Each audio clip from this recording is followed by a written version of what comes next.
ഈ നോളജ് സിറ്റിയുടെ മടിത്തട്ടിലേക്ക് പുതുതായി കടന്നു വരുന്ന ആളുകളെ ഹൃദയപൂർവ്വം സ്വാഗതം ചെയ്യുകയാണ്.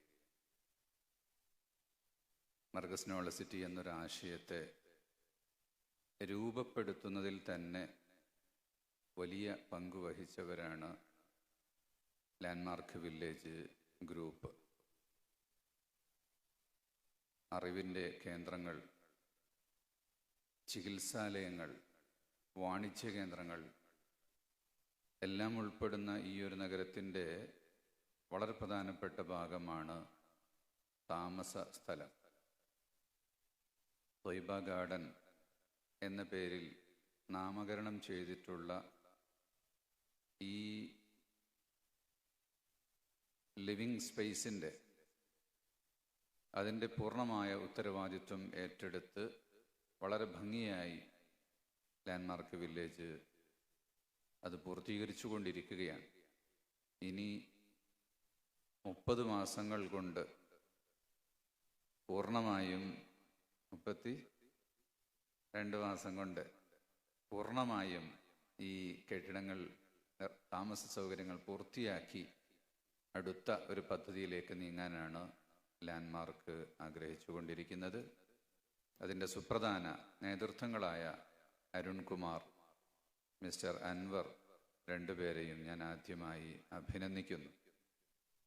അതുപോലെ നേരത്തെ പറഞ്ഞ 100 അംഗ ടീമിനെ നയിച്ചുകൊണ്ട് മുന്നോട്ട് പോകുന്ന മിസ്റ്റർ ഷബീർ ഇല്ലിക്കൽ, അദ്ദേഹത്തെയും ടീമിനെയും പ്രത്യേകമായി ഈ സമയത്ത് ഞാൻ അഭിനന്ദിക്കുന്നു. കാരുണ്യങ്ങളുണ്ടാവട്ടെ എന്ന് പ്രാർത്ഥിക്കുന്നു. മർകസ് നോളജ് സിറ്റിയിലെ താമസം ഒരു സംസ്കാരം രൂപപ്പെടുത്തുന്നതിൻ്റെ ഭാഗമാണ് എന്നിവിടെ സൂചിപ്പിച്ചുവല്ലോ. സൂര്യൻ ഉദിക്കുന്നതിന് മുമ്പ് 1 മണിക്കൂർ മുമ്പെങ്കിലും എഴുന്നേൽക്കുക. സൂര്യൻ ഉദിച്ചുയർന്ന് 20 മിനിറ്റെങ്കിലും കഴിയുന്നത് വരെ ഉറങ്ങാതിരിക്കുക. ഒരാരോഗ്യ ജീവിതത്തിന് വേണ്ട ഏറ്റവും പ്രധാനപ്പെട്ട ഒരു കാര്യമാണത്.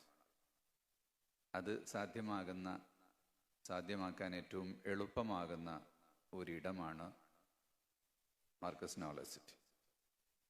അറിവ് നേടാൻ ഔദ്യോഗിക കലാലയങ്ങൾ, സഹ്റത്തുൽ ഖുർആൻ മുതൽ പോസ്റ്റ് ഗ്രാജുവേഷൻ മെഡിസിനിലും നിയമത്തിലും മറ്റ് സാങ്കേതിക വിദ്യയിലും എല്ലാം പോസ്റ്റ് ഗ്രാജുവേഷനും അതിനുമേലെ റിസർച്ചിനും ഉള്ള സൗകര്യങ്ങൾ ഈ നഗരത്തിൽ ഉണ്ട്. അതോടൊപ്പം അനിവാര്യമായി വരുന്ന ഘട്ടത്തിലുള്ള ചികിത്സക്ക് നേരത്തെ ട്രഡീഷണൽ യുനാനി സിസ്റ്റത്തിൽ മാത്രം നമ്മൾ ആരംഭിച്ച മെഡിക്കൽ കോളേജും ആശുപത്രിയും യുനാനിയുടെ ആധുനിക രീതിയായ മോഡേൺ മെഡിസിൻ കൂടി ഉൾപ്പെടുത്തി അത്യാധുനിക സൗകര്യങ്ങളോടുകൂടി അലോപ്പതിക് മെഡിസിൻ കൂടിയുള്ള ആശുപത്രി ഇപ്പോൾ പ്രവർത്തനം ആരംഭിച്ചിട്ടുണ്ട്. മെഹ്റാസ് ഹോസ്പിറ്റൽ.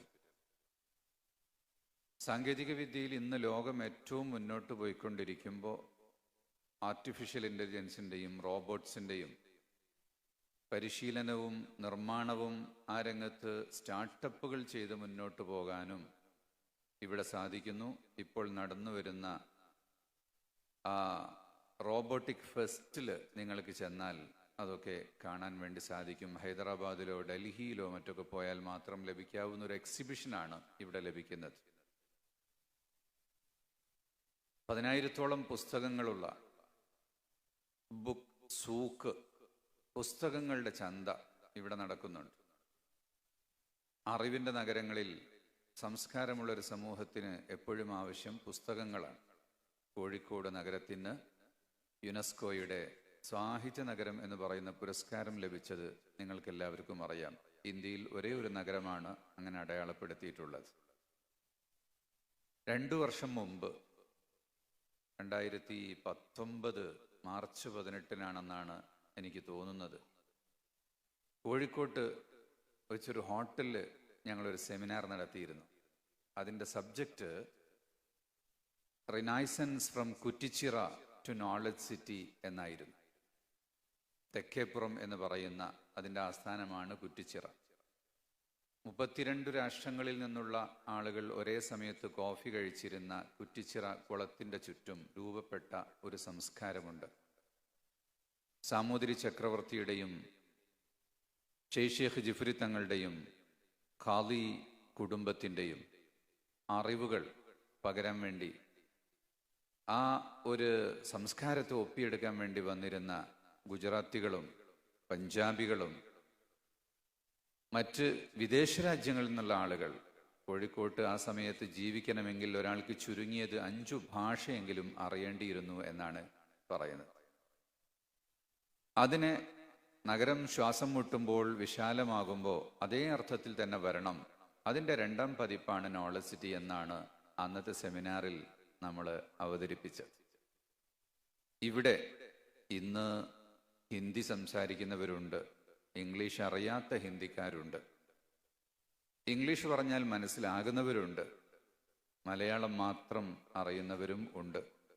അറബ് നാട്ടുകാരായ അറബികൾ 1 ഡസനോളം എപ്പോഴും ടൈഗ്രിസ് വാലിയുടെ വെൽനസ് സെന്ററിലും ഫെസിൻ ഹോട്ടലിലുമായിട്ട് ഈ നഗരത്തിലുണ്ടാകും. അവരെല്ലാം അത്തറ് വാങ്ങാനും ഡ്രസ്സ് തയ്പ്പിക്കാനും മസാലകൾ വാങ്ങിക്കൊണ്ടുപോകാനും ഈ നാടിൻ്റെ ഉൽപ്പന്നങ്ങൾക്ക് വേണ്ടിയാണ് അവരിവിടെ ഇങ്ങനെ മാർക്കറ്റ് ഉയർന്നു വരാത്തതിൻ്റെ പരാതി അവരെപ്പോഴും പറയാറുണ്ട്. ഇപ്പോൾ ഈ കഴിഞ്ഞ 10 ദിവസത്തിനുള്ളിൽ ഒരുപാട് ഷോപ്പുകളാണ് തുറന്നത്. ഏതാനും ദിവസങ്ങൾക്കുള്ളിൽ ഒരു 50 ഷോപ്പുകൾ, പിന്നെ 100 ഷോപ്പുകൾ എല്ലാം പൂർത്തിയായി വരുന്ന മാർക്കറ്റും കൂടെ വരുമ്പോൾ എല്ലാം ഇവിടെ തന്നെ ലഭ്യമാകും. മലബാർ ഫൗണ്ടേഷൻ ഓഫ് റിസർച്ച് സെന്ററിന്റെ കീഴിൽ ഇത്രയും വലിയൊരു ലൈബ്രറി കെട്ടിടം തുടങ്ങിയിട്ടില്ല. ഒരു ഫ്ലോറിൽ റിസർച്ച് മാത്രമാണ് ഇപ്പോൾ ഓപ്പൺ ആയത്. മറ്റ് 2 നിലകൾ പുസ്തകവും അൽമിറകളും മറ്റ് സൗകര്യങ്ങളൊക്കെ ആളുകളിൽ നിന്ന് സംഭാവനയായി കിട്ടിയിട്ടാണ് അത് ഉണ്ടാക്കുന്നത്. അത് ബിസിനസ് പ്രോജക്റ്റ് അല്ല. അതിലേക്ക് ഒരുപാട് അമൂല്യ പുസ്തകങ്ങൾ തന്നവരുണ്ട്. തിരുവനന്തപുരത്ത് നിന്ന് ഒരു പഴയ അധ്യാപകൻ തൻ്റെ ഗ്രന്ഥശേഖരം മുഴുവനും ഒരു വാഹനത്തിൽ കയറിയിട്ട് ഇവിടെ കൊണ്ടുവന്നു. വണ്ടിക്കൂലി കൊടുത്തപ്പോൾ അദ്ദേഹം വാങ്ങിയില്ല. അങ്ങനെ അമൂല്യമായ ഗ്രന്ഥങ്ങൾ പലതും സൂക്ഷിച്ചു വച്ചത് പലരും ഇവിടെ തന്നു. കാരണം ചിലർക്കത് സൂക്ഷിക്കാൻ അറിയില്ല. ജവഹർലാൽ നെഹ്റു യൂണിവേഴ്സിറ്റിയിൽ നിന്ന് ഇക്കഴിഞ്ഞ ദിവസം ചരിത്രത്തിൽ ഡോക്ടറേറ്റ് വാങ്ങിയ ഷമീം നൂറാനി അദ്ദേഹത്തിൻ്റെ റിസർച്ച് പുസ്തകവുമായി ഇന്നലെ ഇവിടെ വന്നിരുന്നു. ആ സമയത്ത് അദ്ദേഹത്തിൻ്റെ പുസ്തകത്തിൽ പറഞ്ഞൊരു കാര്യം, മഖ്ദൂമമാരുടെയും ഖാദിമാരുടെയും മുമ്പ് തന്നെ മലബാറിൽ നിന്ന് സ്വതക്ക പിരിച്ചുകൊണ്ട് വിദേശ രാജ്യങ്ങൾക്ക് സഹായം എത്തിച്ചു കൊടുത്തിരുന്നു എന്നാണ്. അങ്ങനെയുള്ള കൂട്ടത്തിൽ അദ്ദേഹം പറഞ്ഞു, പൊന്നാനിയിൽ ചെന്നപ്പോൾ അവിടുത്തെ ഒരു പ്രഭാഷണത്തിൻ്റെ പുസ്തകം കണ്ടു, നവാത്തി ഖുത്ബയുടെ. അത് കോഴിക്കോട്ടെ ഖാദിയുടെ കൈ കൊണ്ട് എഴുതിയതാണ്. അത് പുസ്തകപ്പുഴു തിന്നുകൊണ്ടിരിക്കുന്നു. അതിനെ എങ്ങനെ സൂക്ഷിക്കണമെന്ന് ആ നാട്ടുകാർക്ക് അതിനെക്കുറിച്ച് അത്ര ഗൗരവം ഇല്ലാത്തത് കൊണ്ടാണ്.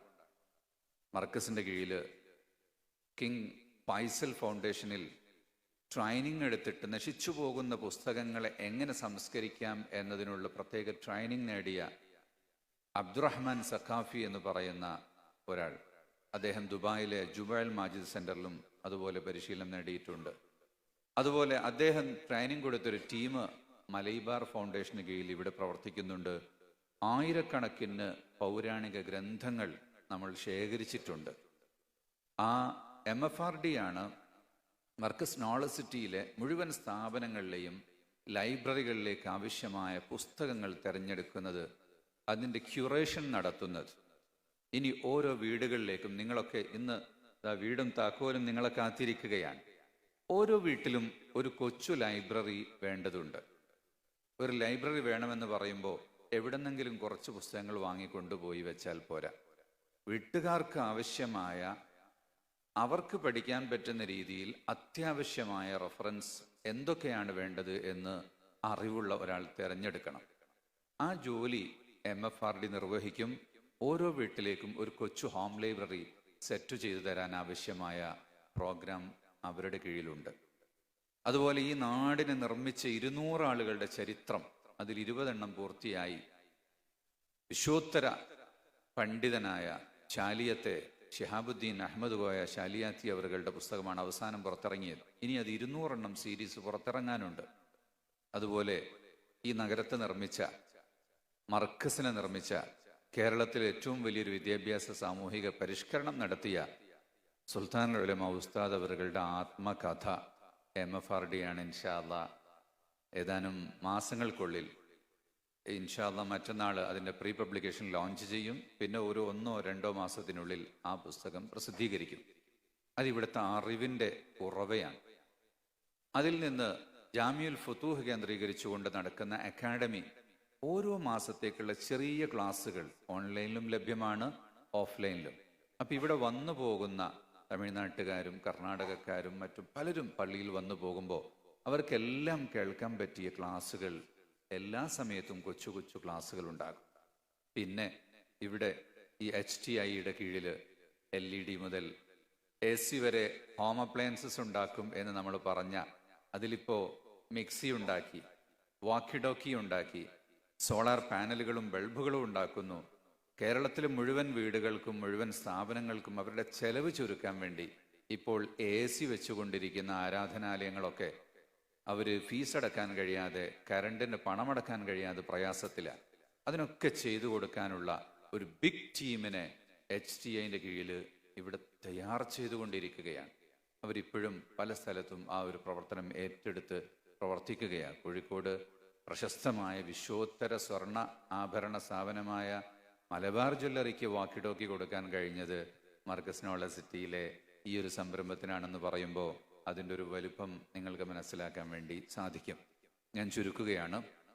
അപ്പോൾ ഈ ലാൻഡ്മാർക്ക് ഗ്രൂപ്പ് ഇവിടെ ചെയ്തു വച്ചിരിക്കുന്ന മനോഹരമായ കെട്ടിടങ്ങൾ, നമ്മൾ ടവർ 1, ടവർ 2 എന്ന് വിളിക്കുന്ന ഒന്നാമത്തെ ടവറിൽ 150 ഇപ്പോൾ ആളുകൾ താമസിച്ചു കൊണ്ടിരിക്കുന്നു. 100ഓളം ആളുകൾ സ്ഥിരമായി താമസിച്ചുകൊണ്ടിരിക്കുന്നു. മറ്റുള്ളവർ വന്നു പോകുന്നു. ടവർ 3 എന്ന് വിളിക്കുന്ന രണ്ടാമത്തെ ടവറാണ് ഇന്ന് ഹാൻഡ് ഓവർ ചെയ്യുന്നത്. അതിൻ്റെ ചാവി വാങ്ങിയാൽ പെട്ടെന്ന് തന്നെ ഇൻറ്റീരിയറുകളൊക്കെ ചെയ്ത് മാസങ്ങൾക്കുള്ളിൽ തന്നെ നിങ്ങളെല്ലാവരും അതിൽ താമസിക്കണം. വെറുതെ ഇടരുത്. വാടകയ്ക്ക് കൊടുക്കാതെയും താമസിക്കാതെയും ഇടരുത്. ഞാൻ ഈ യമനിലെ തെരീം സിറ്റിയിൽ കണ്ട ഒരു രീതി, തെരീം സിറ്റിയിൽ ധാരാളം ആളുകൾ അബുദാബിയിലും UAEയിലും സൗദിയിലും ഒക്കെ ജോലി ചെയ്യുന്നവരുണ്ട്. അവിടെ സ്ഥിരതാമസമുള്ളവരുണ്ട്. വർഷത്തിൽ പോയിട്ട് 2 വർഷത്തിൽ പോലും വരാത്ത ആളുകളുണ്ട്. അവരുടെയൊക്കെ വീടിൻ്റെ താക്കോല് തെരീമിലെ ദാറുൽ മുസ്തഫ എന്ന് പറയുന്ന വിദ്യാലയത്തിൻ്റെ ഓഫീസിൽ കൊടുത്തിരിക്കുകയാണ്. അവരെന്താ ചെയ്യുക എന്ന് പറഞ്ഞാൽ, അവർ ഈ ഇത് മെയിൻറ്റെയിൻ ചെയ്യും. അവിടെ വരുന്ന അതിഥികൾക്ക് താമസിക്കാൻ വേണ്ടി കൊടുക്കും. ഞാനും എൻ്റെ മകൻ അവിടെ പഠിക്കുന്ന കാലത്ത് ഞങ്ങളുടെ ഉമ്മയും ഒക്കെ ചേർന്ന് അവിടെ പോയപ്പോൾ ഒരാഴ്ചക്ക് ഒരു വീടിൻ്റെ ചാവി ഞങ്ങൾക്ക് തന്നു. അങ്ങനെ ഈ വീടുകൾ നമ്മളെന്നും ഉപയോഗപ്പെടുത്തി ഈ നഗരത്തിൽ വരുന്ന അതിഥികൾക്കുള്ളൊരു കേന്ദ്രമായിട്ട് ഈ വീടുകൾ സൂക്ഷിക്കപ്പെടണം. വെറുതെ ഇട്ടാലും ഉപയോഗിച്ചാലും വർഷം 40, 50, 100 എത്രയായാലും ആ ടൈം കഴിയുമ്പോൾ അത് അവസാനിക്കും. അപ്പോൾ എത്രമാത്രം ഉപയോഗിക്കുന്നുവോ എന്നതാണ് അതിൻ്റെ വില നമുക്ക് ഉപയോഗപ്പെടുന്നത്. 50, 60 ലക്ഷത്തിനിടക്ക് മാത്രം വില കൊടുത്തവരാണ് ഈ വീടുകൾ മുഴുവനും വാങ്ങുന്നവർ. 135 അഥവാ 1,36,00,000 ഇന്നതിൻ്റെ വില. അപ്പോൾ വാങ്ങുന്നതിന് മുമ്പ് തന്നെ അതിൻ്റെ വില ഡബിളിലേക്ക് ഉയർന്നു. കേവലം ഒരു വില ഇട്ടതല്ലല്ലോ, ഇന്ന് നൽകിക്കൊണ്ടിരിക്കുന്ന വിലയാണ് ആ പറയുന്നത്. അപ്പോൾ 30 ലക്ഷത്തിന് വാങ്ങിയവർക്ക് 70, 80 ലക്ഷം ഇന്നായി മാറിയിട്ടുണ്ട്. അപ്പോൾ വില ഉണ്ടാകുന്ന വസ്തുവിനെ ആ വിലയോടുകൂടി ഉപയോഗപ്പെടുത്തണം. അടഞ്ഞുകിടക്കുന്ന ഉപയോഗിക്കപ്പെടാത്ത ഭവനങ്ങളായി നമ്മുടേത് മാറരുത് ഇൻഷാ അള്ളാഹ്. ഇനി ലക്ഷറി ടവർ എന്ന് പറയുമ്പോൾ പേര് കേൾക്കുമ്പോൾ, പേരിന് അർത്ഥം വയ്ക്കുമ്പോൾ അതിനൊരു അസൗകര്യം തോന്നുന്നുണ്ട്. യഥാർത്ഥത്തിൽ അതെന്തോ ഒരു ലക്ഷറി എന്ന് പറഞ്ഞാൽ സൗകര്യങ്ങൾ എല്ലാം ഉള്ള എന്ന അർത്ഥം മാത്രമേ അതിനുള്ളൂ. സുഖലോലുപതയ്ക്കുള്ള കേന്ദ്രമല്ല. വാക്കുകൾ ഇംഗ്ലീഷിൽ ക്ലബ് എന്ന് പറഞ്ഞാൽ പണ്ട് ആളുകൾ മനസ്സിലാക്കുമ്പോൾ അതൊരു മോശമായിരുന്നു. ഇപ്പൊ ക്ലബ് ഇവിടെ വന്നപ്പോൾ, അല്ലെങ്കിൽ നമ്മുടെ ജീവിതത്തിൽ പലതിനും നമ്മൾ ബുക്ക് ക്ലബും മറ്റുമൊക്കെ ഉപയോഗിച്ചപ്പോൾ ആളുകൾക്ക് അതിൻ്റെ അർത്ഥം മനസ്സിലായി. ഇതുപോലെ ഈ ലക്ഷറി ക്ലബ് ടവർ എന്ന് പറയുന്നത് ഏതൊരു മഹലിലും അവിടെ ഒരു കാരണവരുണ്ടാകും, അവർക്കൊരു വലിയ വീടുണ്ടാകും, മഹല്ല് പ്രസിഡന്റ് ആയിരിക്കും. പിന്നെ സാധാരണക്കാരുണ്ടാകും. എല്ലാവരും ചേർന്നതാണ് ഒരു കമ്മ്യൂണിറ്റി എന്ന് പറയുന്നത്. അപ്പം അങ്ങനെയുള്ള വലിയ ആളുകൾക്ക് ആർക്ക് വേണമെങ്കിലും വലിയ സൗകര്യങ്ങളോട് കൂടിയ ഒരു ടവർ, മറ്റ് 7 ടവറുകൾ ഇവിടെ ഉള്ളപ്പോൾ അതിൽ ഒരു ടവർ അതീവ സൗകര്യങ്ങളോട് കൂടിയുള്ളതാണ്. അത് ഇവിടെ ലോഞ്ച് അതിൻ്റെ തറക്കല്ലിടൽ കർമ്മമാണ് ഇന്ന് നടക്കുന്നത്. അതിനു മുമ്പുള്ള 6ാം ടവറിൻ്റെ തറക്കല്ലിടൽ 2 മാസം മുമ്പ് നടന്നു. അതിൻ്റെ പണി പുരോഗമിക്കുന്നുണ്ട്. ഇതും കൂടെ വന്നു കഴിഞ്ഞാൽ പിന്നെ ടവറുകൾ അവസാനിച്ചു അല്ലേ ഷബീർ? ടവർ ഇതോടുകൂടി അവസാനിക്കും. ഈ നിശ്ചയിക്കപ്പെട്ട കാര്യങ്ങൾ ഇവിടെ അവസാനിക്കും. അത് ഇനി 32 മാസം ആണ്. 36 അന്ന് പറഞ്ഞത് നമ്മൾ. ഓക്കെ, ഇനി 36 മന്തിൽ ഇൻഷാ അല്ലാഹ് എല്ലാം അവസാനിക്കും. അള്ളാഹു അനുഗ്രഹിക്കട്ടെ, തൗഫീഖ് നൽകട്ടെ എന്ന് പ്രാർത്ഥിച്ചുകൊണ്ട്